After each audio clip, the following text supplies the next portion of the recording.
안녕하세요, 버드TV입니다. 제 YT.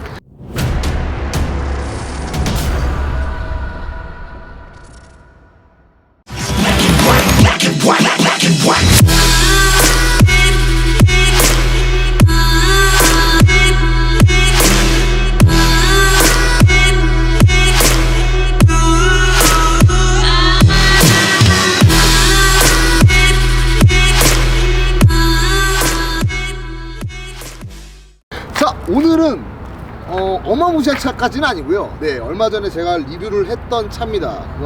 시승까지 다 같이 해가면서 런칭쇼 때 한번 타봤던 차인데, 이 차량 넘버 많이 보지 않았어? 시승차예요? 아니야. 이 차 같은 경우는 대 유튜버 우파님의 차입니다. 우파님의 차. 또 우파님이 또 해줘야지. 저 옆에서 지금 저 일시를 지금 찍고 있는데, 여하튼 네, 우파 차를 제가 개인적으로 이제 우파가 개인적으로 구매를 해서 제가 이 차를 리뷰를 한번 하자 했는데, 드디어 오늘 리뷰를 합니다. 차가 좀 꼬질꼬질합니다. 네, 새 차를 잘 안 해요 제가. 네, 여하튼 뭐 시승은 제가 뭐 하면서 영상을 한번 올렸었으니까, 이번에는 시승 영상보다는 차량 외장과 외장의 디자인, 그리고 실내적인 디자인, 그 부분을 다시 한번 되짚어 보면서 또 한번 리뷰를 한번 해보려고 해요. 왜냐면 그때 시승시 런칭쇼 때 이제 한 거라서 조금 너무 막 어수선하고 막 사람들이 너무 많이 타가지고 요거 제가 많이 먹었어요. 주위가 너무 시끄러워가지고, 네, 오늘은 제가 조용히 저 혼자 이렇게 또 명PD와 함께 제가 한번 찍어보도록 하겠습니다. 자, 전면부입니다. 제네시스 GV80 전면부를 딱 보시면 GV80, 네, G90과 디자인이 비슷할 것이다, 똑같을 것이다 라고 제가 분명히 사전에 미리 말씀을 드렸었습니다. 여과 없이 똑같죠. 네, 그때도 제가 잠깐 말씀을 드렸지만, 전면부의 그릴을 보시면 그릴이 상당히 큰 반면에 이 어중간한 이 번호판 이 가드가 위치가 너무 어중간해서 차량의 퀄리티를 조금 더 낮추는 게 아닌가, 그런 조심스러운 말씀을 좀 드리고 싶어요. 이게 그릴이 또 밑으로 내리기에는 또 이건 또 이제 법적으로 또 안 되고, 또 이 중간에 달자니 이 앞에 레이더 센서 때문에 또 안 되고, 상당히 위치를 잡는데 굉장히 또 현대자동차 측에서 고민을 또 많이 했던 걸로 알고 있습니다. 네, 전면부에 보시면은 거의 디자인이 뭐 비슷해요. 라이트도 두 줄이고 LED 라이트 들어가 있고요. 그 다음에 이제 뭐 저한테 그런 말씀 하셨어요. 자동차 리뷰를 할 때 공부 좀 하고 리뷰를 해라. 근데 저 채널을 많이 보셨던 분들은 아시겠지만, 저는 공부를 하기보다는 즉흥적으로 그 차에 대해서 차량을 내가 직접 보고 느낀 점을 있는 그대로 그냥 솔직 담백하게 리뷰를 하는 거기 때문에 그 점을 꼭 유의해 주시고요. 안개등이 없는 대신에 이 라이트에 모든 게 전부 다 들어가 있죠. 라이트에 코너링 램프부터 시작을 해가지고 전부 다 들어가 있고요. 다 LED예요. 특히 GV80은 방향지시등을 켜면은 그 디자인이 어마무시합니다. 네, 자, 이제 사이드로 한번 가보도록 할게요. 네, 사이드에 와 있습니다. GV80 대형 SUV입니다. SUV 산타페도 있고 팰리세이드도 있고 여러 차종이 있는데, 팰리세이드가 처음 나왔을 때도 엄청 크다라는 말을 굉장히 많이 했었는데, 이 차 같은 경우에는 사이드 라인이 굉장히 넓습니다. 왜냐면 대형 SUV니까 팰리세이드보다 조금 더 넓은 모습을 보여주고 있어요. 일단은 이 휠의 존재감이 굉장히 어마무시합니다.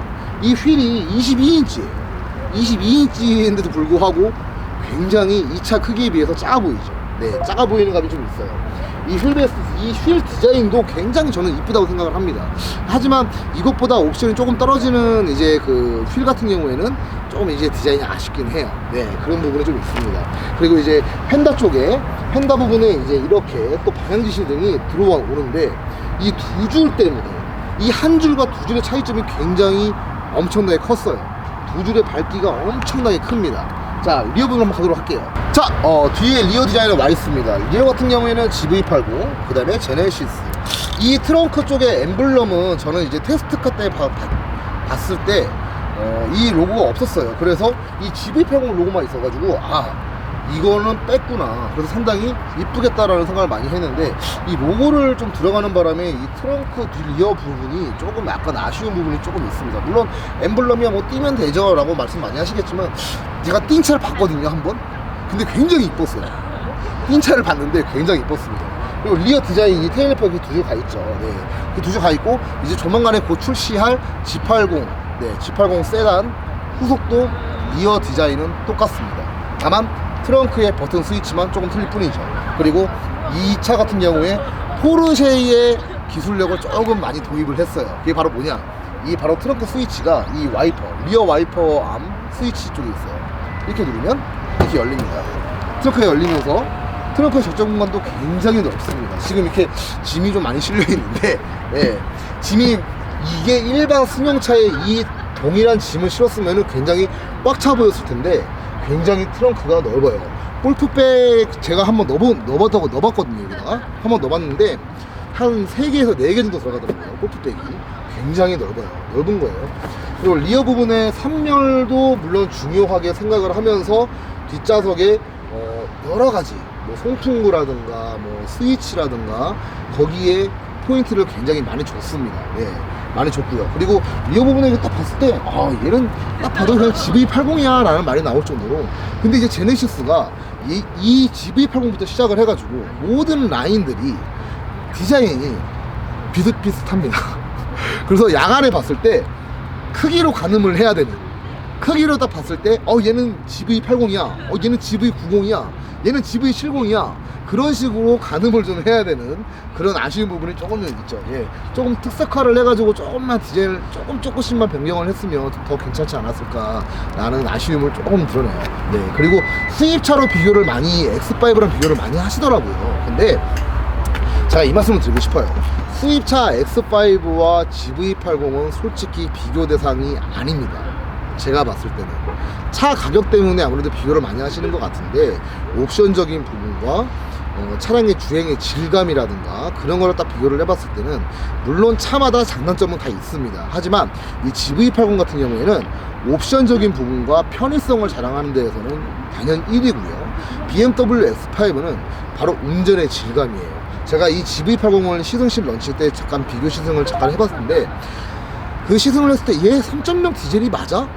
이럴 바에는 차라리 2.2 디젤 엔진을 얻는 게 더 낫벌 했는데 라는 아쉬움이 조금 있었어요. 그게 왜 그러냐면 출력은 3.0 디젤인데 출력은 조금 아쉬운 부분이 좀 있다는 거죠. 3.0 디젤 굉장히 좋은 엔진이거든요. 비싼 엔진이기도 하고 조금 더 고성능으로 더 만들었으면 어땠을까, 조금 더 출력을 높였으면 어땠을까. 물론 이제 배출가스 허용치 때문에 출력을 낮췄겠죠. 네, 그런 아쉬운 부분이 좀 있는데 하여간 좀 그렇습니다. 네. 자, 실내에 와 있습니다. GV80 실내 같은 경우는 굉장히 퀄리티 있고 굉장히 디자인 심플하고 정말 정교하게 잘 만들었어요. 이런 거 하나하나, 이런 아이드라이브 스위치, 이런 터치 방식, 요런 거 하나하나, 그리고 기어, 이거 기어 노브 같은 경우에도 요것도 분명히 기아 자동차에서 도입을 한 것과 똑같은 마찬가지로 이렇게 바뀝니다. 네, 이런 거. 그다음에 스위치들이 이렇게 누르는 타입보다는 돌리는 타입이 굉장히 많은, 네, GV80 보고 있죠. 그리고 이제 뭐 2열 좌석 같은 경우에도 공간 넓이가 굉장히 넓어요. 네, 넓어요. 굉장히 넓고 굉장히 좋고 패밀리카로서 굉장히 좋은 차이기도 합니다. 레인지로버랑 비교를 왜 안 할까? 나는 그 생각을 참 해요. 이 차 같은 경우는 BMW X5도 물론 중요하지만 뭐 여러가지 차종이 있는데 왜 꼭 굳이 BMW X5랑 비교를 하는지 모르겠어요. 옵션적으로 봤을 때는 물론 현대차를 이길 수가 없어. 제네시스 라인에 이런 옵션이라는 거는 절대 따라갈 수가 없어요. 그리고 이제 계기판도 그렇고 내비게이션도 그렇고 이제 센터페시아 디자인이 굉장히 심플하면서 있을 건 다 있어 보이게끔 하는 그런 디자인이 굉장히 좋죠. 이제 외부에 가서 마무리할게요. 자, 이렇게 GV80 실내 실외를 한번 리뷰를 한번 해봤어요. 물론 지금은 현재로서는 디젤 모델만 나와서 조금 아쉬운 부분이 좀 있습니다. 가솔린 모델이 왜 안 나오는지는 제가 알고는 있는데 말씀을 드리기 좀 뭐하고, 일단 가솔린 엔진도 굉장히 좋게 나오거든요. 좋게 나오고 옵션의 선택의 폭도 굉장히 넓게 나옵니다. 뭐 차값도 어떻게 이 가격에 나올 수가 있지라는 생각이 들 정도로 조금은 비싸게 나오는 부분이 있긴 한데, 물론 얘보다는 그게 금액이 비싸지는 않죠. 네, 그리고 요즘 그 몇몇 이제 채널들을 제가 쭉 보니까 팰리세이드 전복 사고 때문에 굉장히 테스트도 많이 하시더라고요. 근데 이제 좀 그만하셨으면 좋겠어요. 물론 그거를 내가 아무리 재현을 한다 해도 그 상황에 대처를 했을 때, 직접 맞닥뜨렸을 때 그 차주분의 심정은 우리가 재현을 할 수가 없잖아요. 그렇잖아요. 수입차도 물론 마찬가지고 저도 테스트를 한번 해보고 싶은 경우는 한번 있었어요. 근데 너무 테스트를 많이 하시다 보니까 그 테스트 하시는 분들 참 대단하신 것 같아. 차를 어떻게 그렇게 구해가지고 테스트를 하시는지 난 진짜 그게 정말 신기한 것 같아. 물론 이제 사고 나신 분한테 좀 이렇게 차가 많이 파손이 되고 몸도 많이 다치셔가지고 좀 이렇게 좀 그런 부분이 있긴 한데, 제가 봤을 때는 급발진이나 이제 그런 사고의 유형을 좀 이렇게 직접 맞닥뜨려 보시면은 너무 대처가 아마 안 되실 거예요. 왜냐면 너무 한순간이고 순식간이고 너무 나도 모르게 작동도 안 되는 게 분명히 있을 거고 막 그런 게 있다 보니까 일단은 심심한 위로를 전합니다. GV80 네, 리뷰하다가 갑자기 3점을 빠졌네. 자, 일단 리뷰 정말 잘했고요. 네, 좋아요, 구독 잊지 마시고요. 좀 좋아요, 구독 좀 눌러주세요. 어떻게 맨날 똑같이 나는 변함이 없어 어떻게 된 게. 좋아요, 구독 잊지 마시고요. 들어가세요.